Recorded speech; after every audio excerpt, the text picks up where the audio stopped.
Iran dan Amerika Serikat sepakat untuk melanjutkan pembicaraan mengenai perselisihan mereka atas Selat Hormuz menurut laporan Axios yang dilansir Reuters pada hari Minggu 28 Juni 2026.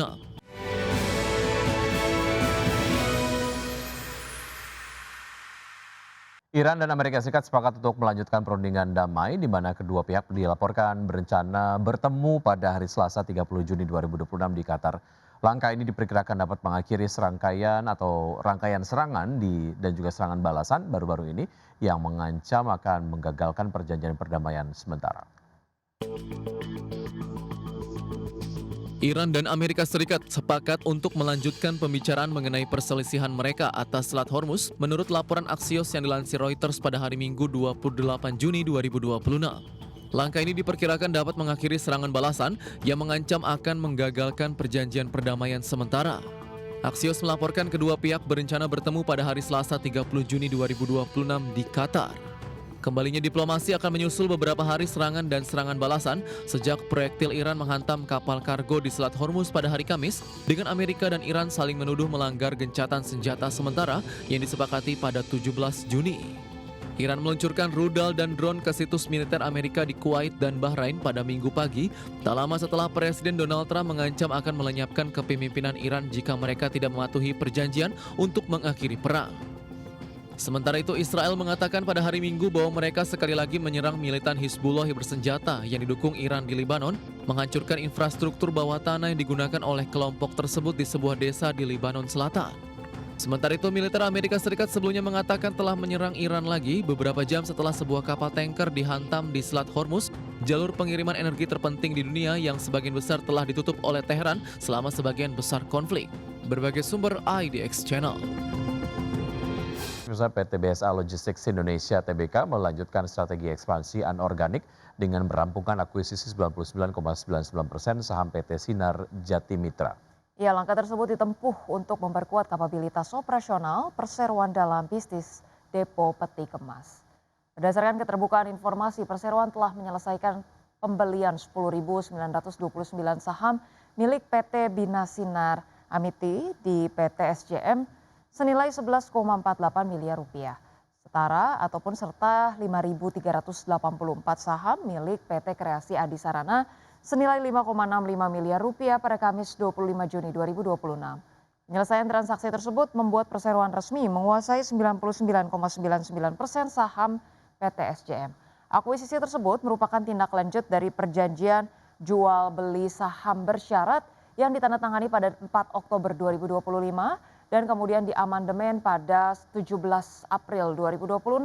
Direktur Utama PT BSA Logistics Indonesia Tbk Edwin Wibowo mengatakan aksi korporasi tersebut menjadi bagian dari strategi perusahaan untuk memperkuat operasional bisnis logistik.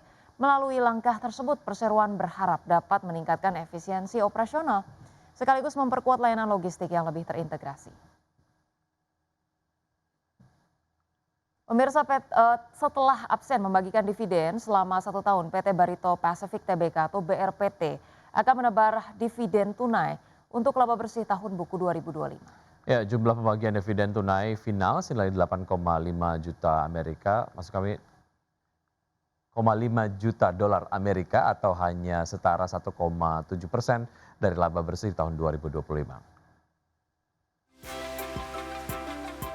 Dikutip dari keterbukaan informasi Bursa Efek Indonesia, rapat umum pemegang saham tahunan PT Barito Pacific Tbk menyetujui pembagian dividen tunai final senilai 8,5 juta dolar Amerika atau hanya setara 1,7% dari laba tahun berjalan yang diatribusikan ke pemilik entitas induk. Untuk tahun buku 2025 yang mencapai 489,81 juta dolar Amerika. Rapat juga menyetujui dana senilai 1 juta dolar Amerika atau sebesar 0,2% dari laba yang disisihkan sebagai dana cadangan. Manajemen Persero mengatakan sisa 480,3 juta dolar Amerika atau setara dengan 98,1% akan dicatat sebagai laba ditahan untuk membiayai kegiatan usaha perseroan dan entitas anak. Setelah absen membagikan dividen selama 1 tahun terakhir, Persero membagikan dividen di 2024 dari laba tahun buku 2023. Pada saat itu Persero menebar dividen sebesar 5 juta dolar Amerika atau setara dengan 19% dari laba bersih. Selain itu, RUPST menyetujui untuk memberikan kuasa dan wewenang penuh kepada Direksi Perseroan untuk menentukan jadwal dan tata cara pelaksanaan pembagian dividen tunai tersebut serta mengumumkannya sesuai dengan peraturan perundang-undangan yang berlaku. Diketahui di sepanjang tahun 2025 Persero berhasil membukukan laba bersih sebesar 489,81 juta dolar Amerika, berarti 767,3% dibandingkan capaian tahun buku 2024 senilai 56,48 juta dolar Amerika Serikat. Sementara pendapatan 2025 tercatat sebesar 7,63 miliar dolar Amerika atau melambung 219,7% year on year dibandingkan setahun sebelumnya di 2,39 juta dolar Amerika. Sektor petrokimia menjadi motor utama penyumbang pendapatan melonjak 293,3% year on year menjadi 7,02 miliar rupiah, disusul segmen energi yang mencatat pendapatan 605 juta dolar Amerika. Berbagai sumber IDX Channel. Emiten properti PT Ciputra Development Tbk atau CTRA memproyeksikan kinerja keuangan tahun ini yang menurun di tengah masih lesunya industri properti. Ya, meski demikian Perseroan tetap optimistis mampu menjaga target penjualan melalui peluncuran proyek baru dan strategi diversifikasi.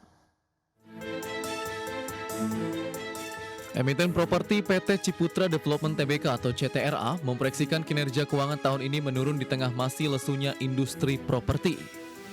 Meski demikian, Perseroan tetap optimistis mampu menjaga target penjualan melalui peluncuran proyek baru dan strategi diversifikasi.